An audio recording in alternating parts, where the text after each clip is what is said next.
La chirurgie bariatrique, je ne vais pas en discuter, ce n'est pas l'objet de ma présentation. Je ne rappellerai que quelques points.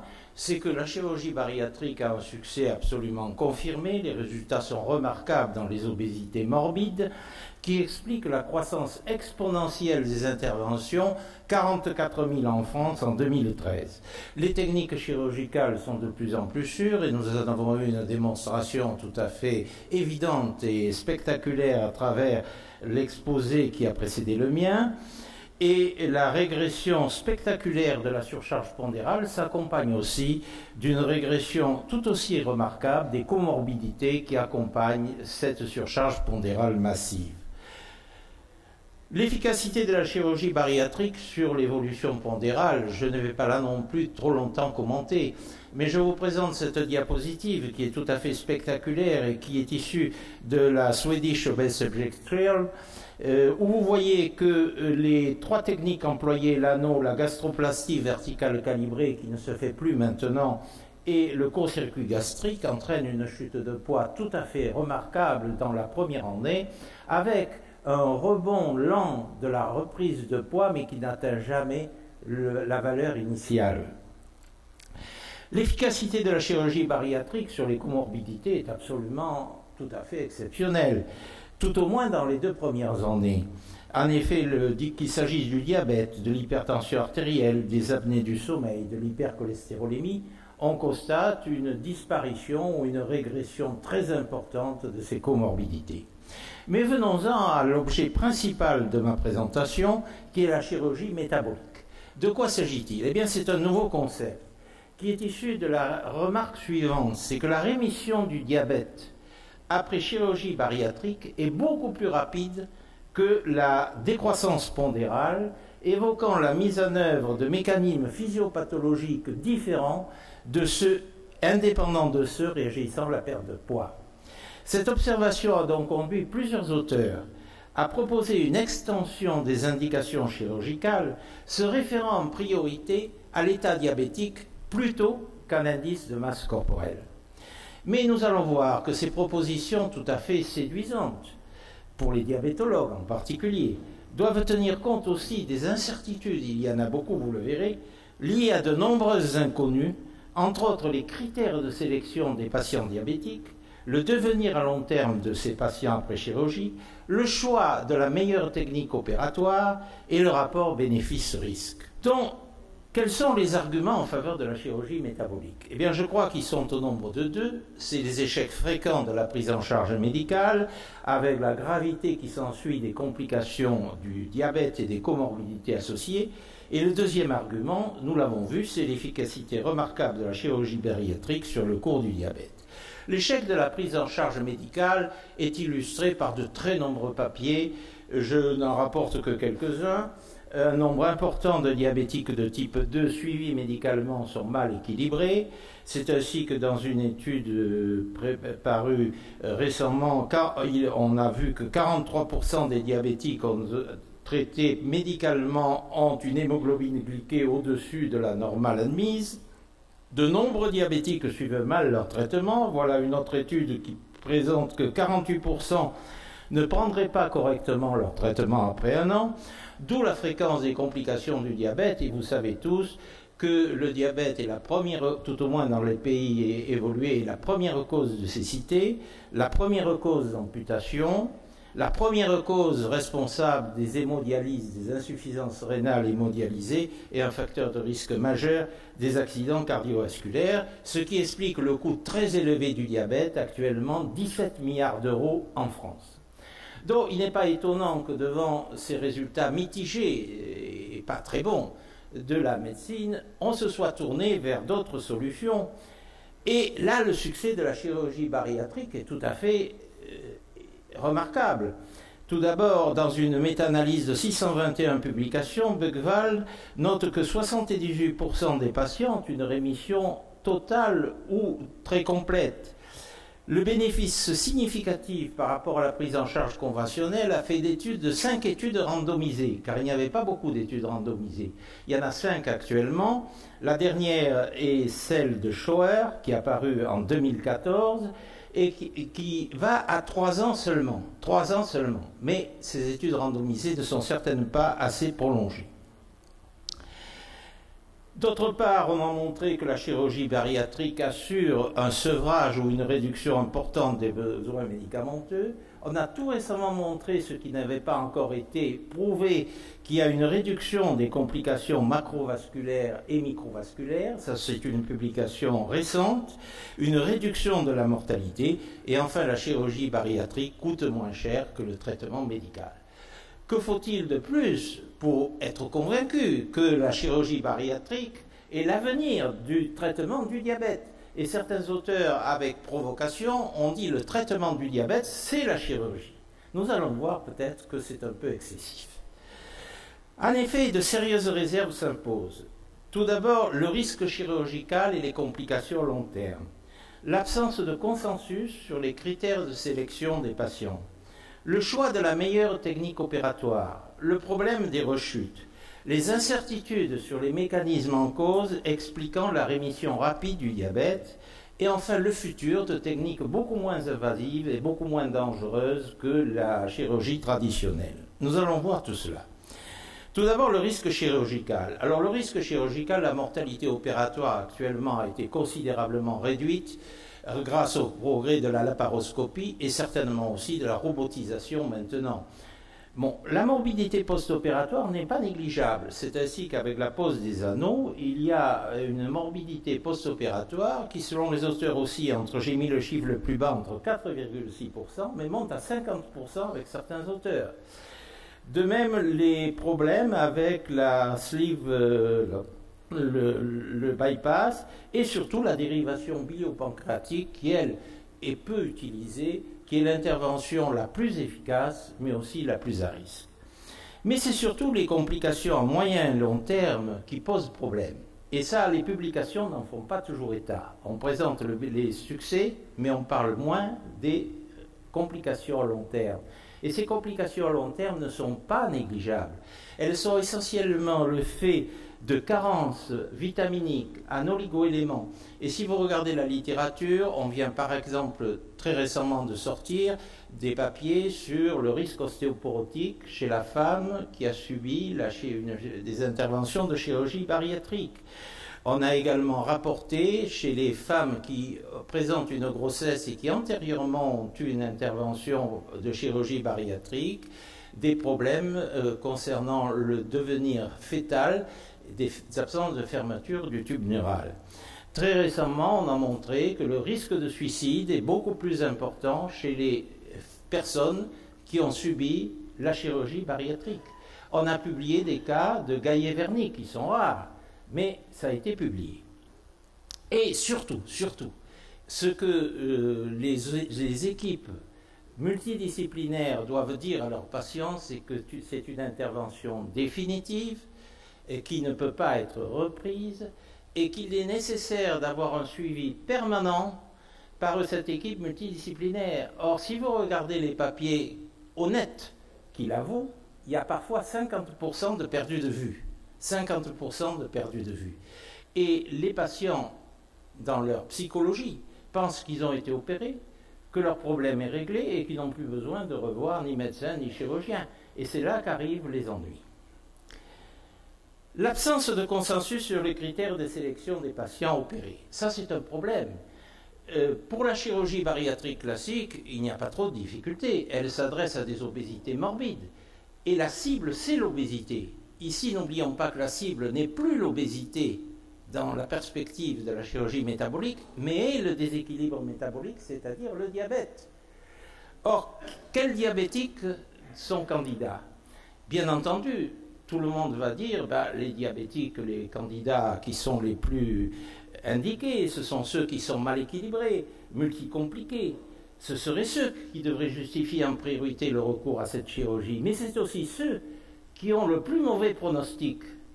À l'opposé, doit-on conseiller une intervention de chirurgie tout de même assez lourde à des diabétiques jeunes qui ont un diabète récent, qui n'est pas très bien équilibré parce que, bon, ils font pas trop bien leur régime, ou ils oublient leurs médicaments, qui, avec une éducation thérapeutique peut-être bien conduite, pourraient retrouver un équilibre correct. Doit-on proposer une intervention chirurgicale de ce type à ces diabétiques qui sont le meilleur choix, car en effet, ce sont les meilleurs choix. Et si vous regardez les... Je voudrais revenir en arrière, mais c'est pas grave. Si vous regardez les facteurs pronostiques, eh bien les facteurs pronostiques, on sait que les diabétiques qui ont le plus mauvais pronostic après chirurgie, ce sont ceux qui ont la plus longue durée de diabète, qui ont été insulinés, ce sont les femmes, ce sont ceux qui ont bien entendu des complications. En ce qui concerne le choix de la technique chirurgicale, je ne vais pas revenir sur les techniques, je vous ai dit je ne suis pas chirurgien et ce serait incongru de ma part de parler de technique chirurgicale.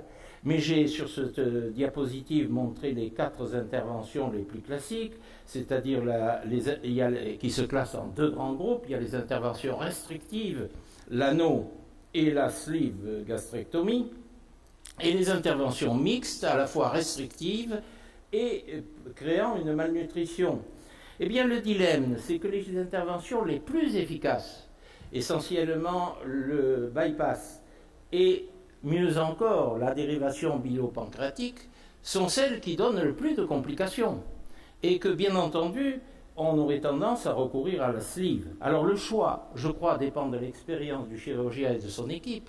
Mais là encore, si vous regardez la littérature, vous êtes frappé par l'extraordinaire diversité des choix chirurgicaux selon les équipes. Telle équipe préférera telle technique et telle autre, dont il n'y a pas de consensus. Le risque de rechute du diabète, voilà également un point important à considérer. Alors, si l'on prend la littérature, eh bien, on ne peut considérer que les risques de rechute évalués après un temps suffisant, dont là je vous ai présenté les risques de rechute à 6 ans, à 10 ans et de 5 à 16 ans. Je ne veux pas commenter ces 3 documents, mais je vous demande simplement de regarder une des statistiques qui est reconnue comme une des plus remarquables, le travail de Jostrom, la SOS Study. Eh bien, à 10 ans, 50% des sujets qui étaient en rémission à 2 ans récidivent.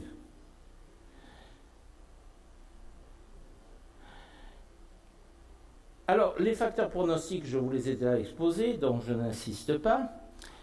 Et 3 dernières incertitudes. Incertitudes sur les mécanismes responsables de la rémission très rapide du diabète. Alors, bien entendu, les premiers auteurs qui ont vu ça, ont vu le diabète disparaître, se sont dit, c'est très simple, les gens perdent leur poids, c'est lié à la perte de poids. Mais certains observateurs plus avisés se sont dit, tiens, c'est curieux, le diabète disparaît avant même que la perte de poids soit complète. Donc, il y a autre chose qui joue. D'autre part, on s'est aperçu que les interventions qui réalisent une exclusion duodénale, par exemple le bypass, sont celles qui donnent le meilleur résultat sur le diabète. À partir de là, certains esprits un peu plus curieux se sont dit qu'il doit y avoir autre chose.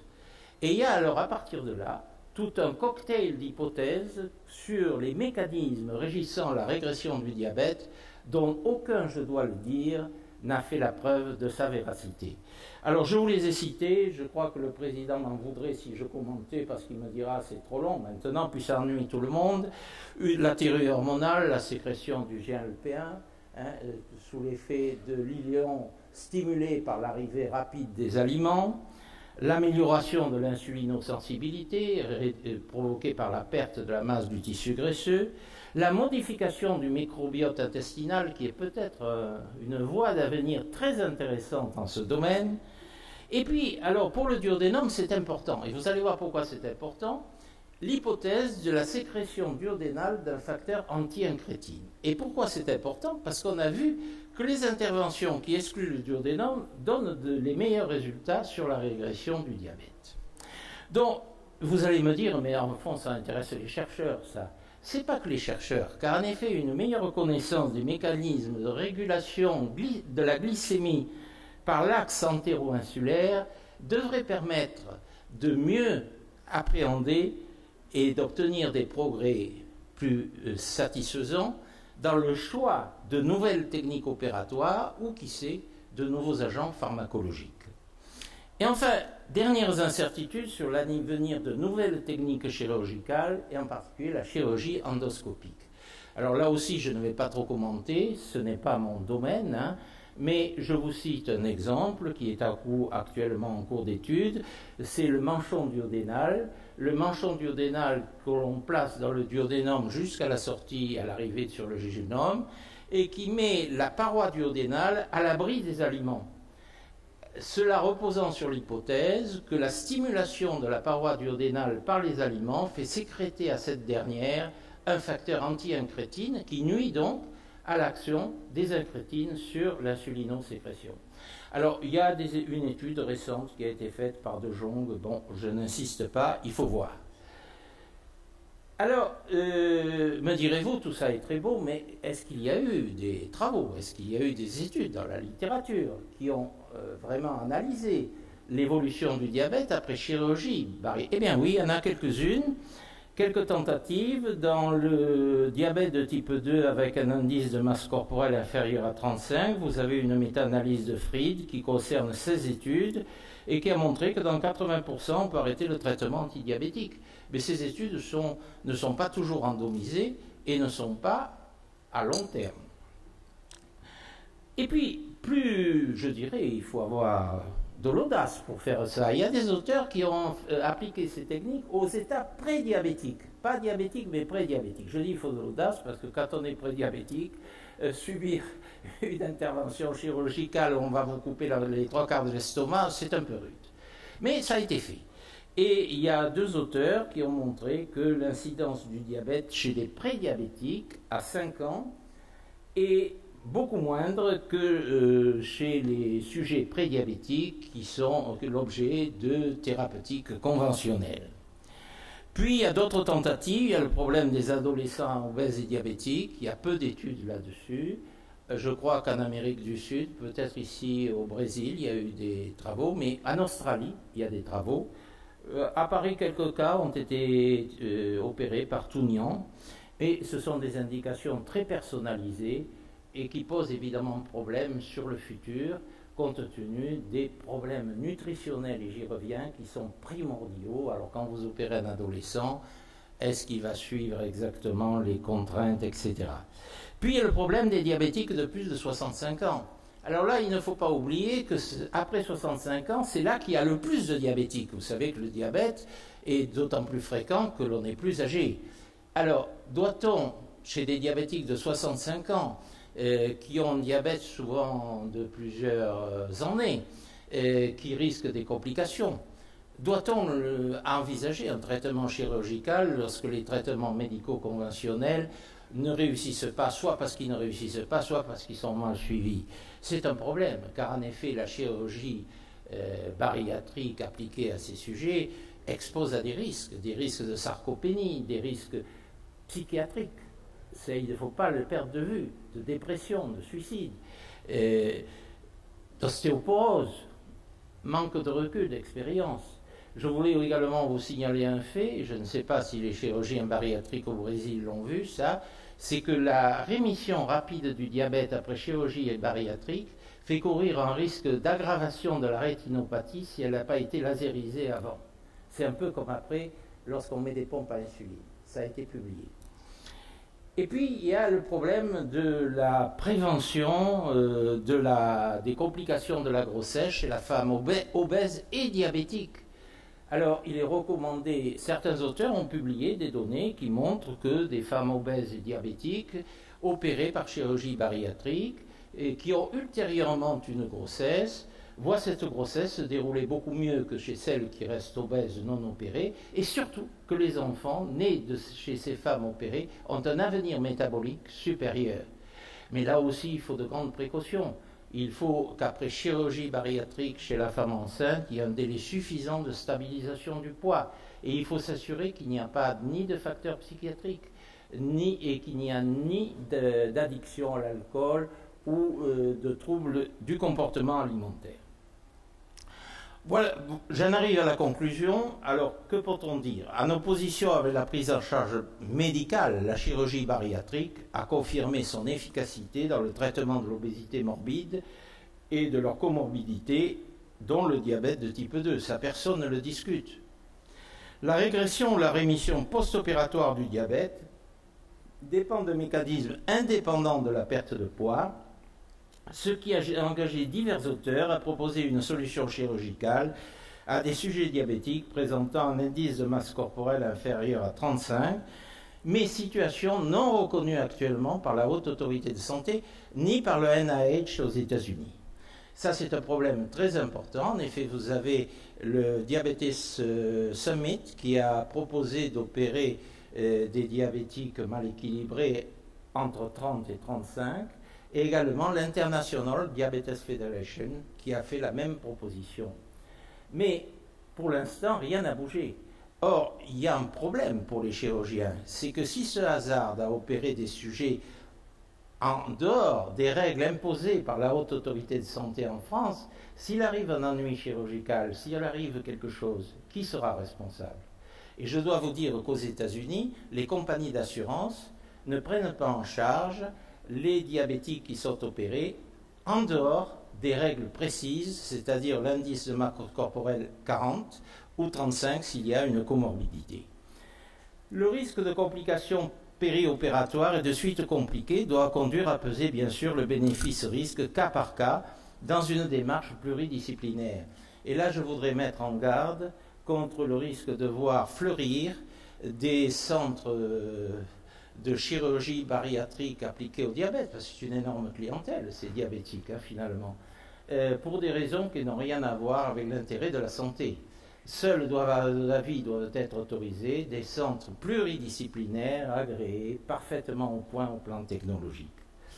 Et enfin, des études prospectives randomisées avec un suivi à long terme sont indispensables pour préciser le rapport bénéfice-risque et l'intérêt d'un élargissement des indications opératoires. Or, ces études randomisées à long terme, pour l'instant, n'existent pas. Par exemple, la SOS-QD, qui est certainement une des plus belles études, puisqu'elle arrive à 20 ans maintenant, était prospective, mais non randomisée.